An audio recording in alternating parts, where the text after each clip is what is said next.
Alright, I want to show you these 50 amp terminal post marine grade fuses from Bojack. So the way it works is I opened it up, it was packed in some padding.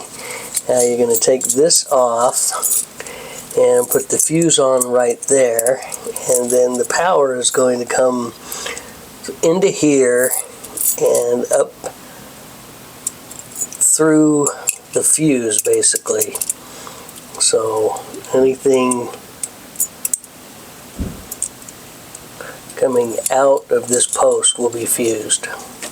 Alright, so I had to figure out exactly how these work to make sure I understood. So from here to here, it's obvious that it's connected. From here to here, it is not connected. But from this metal ring to this metal ring, I think that's what's connected.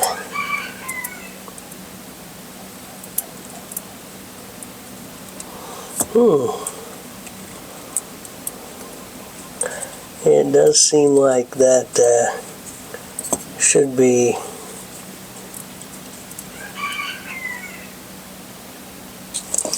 where our connection is.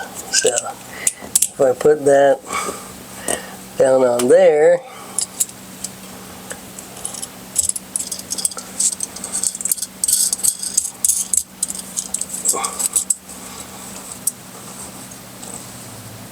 put that on it, I would expect to have a connection through that. Yeah, but luckily that just doesn't work. Okay, so the way I was trying to test it is just like this, which doesn't work. But when you get to the inner ring, when it's got pressure on it, and then when you get to here, where the bolts tighten right down tight, it's making a connection. So there's a little bit of play in these when they're not connected. But yeah, it works connectivity.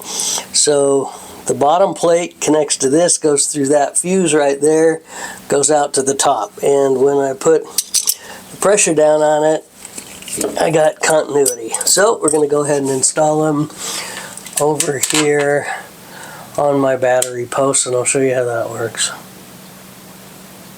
Alright, you can see that was pretty simple to install.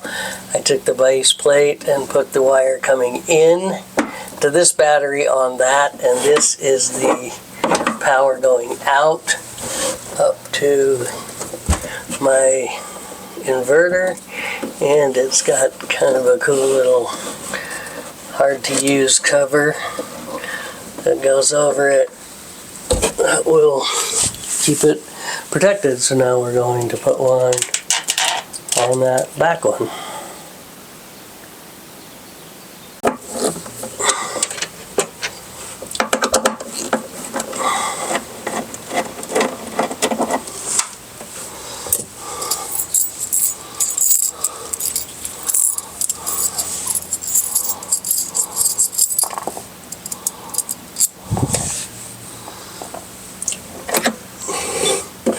Okay, so the idea is the power coming in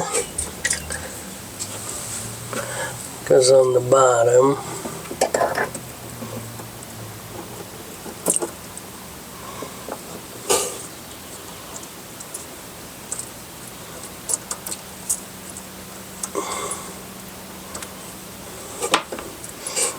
So that's the power source coming in.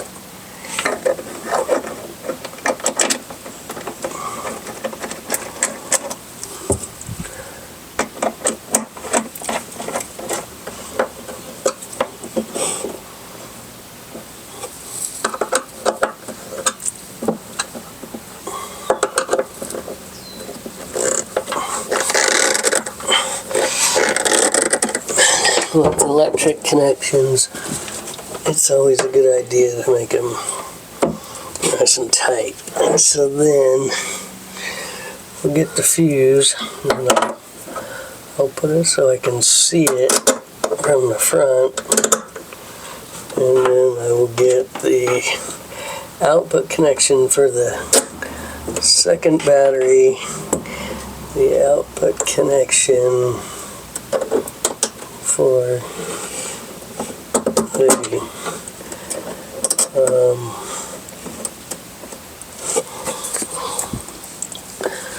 inverter, the washer down, the lock washer, the nut, and this is a power that goes out to my electric brakes on this trailer. So we've got that. We'll just snug it up here, get it close, and then with most electrical connections, it's nice to make them nice and tight. Be a good idea to put dielectric grease on these two if you had some.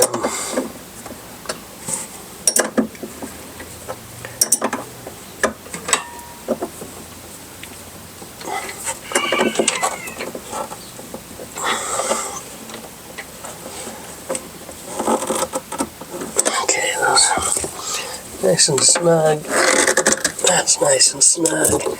It's got a little compression thing there. So now we turn the battery on first to our solar controller.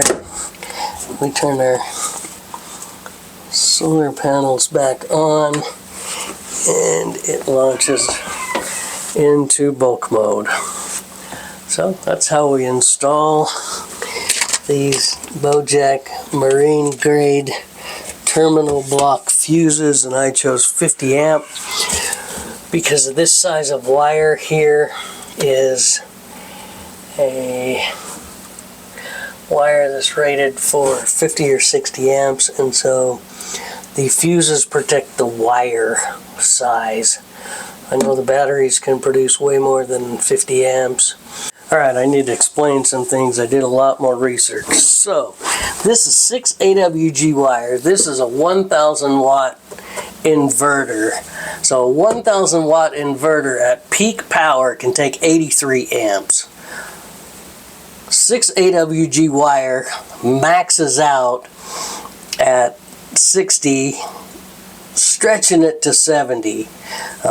So I put 50 amp terminal fuses on it to protect the wire from getting hot and burning up. I should have put 60 amps, or I should have gone heavier duty gauge wire, 4 or 2, with a higher fuse that would get me closer to 83 amps is peak, operating at 1000 watts, which I know we're not going to always be operating at 1000 watts, but I'm afraid if I do crank this up to 1000 watts, put something heavy duty on it, I might blow my 50 amp fuse. So I kind of have done a lot more research. I know I'm safe with this wire, but this wire is probably undersized unless I just plan on using it for mediocre and never peaking it out. So I'm going to possibly upgrade these to 70 amp fuses and upgrade this wire to 4 or 2 gauge wire, welding wire. But with all of the install I've just done, I'm definitely safe, but I'm undersized and I may blow them if I put a full peak load on my inverter.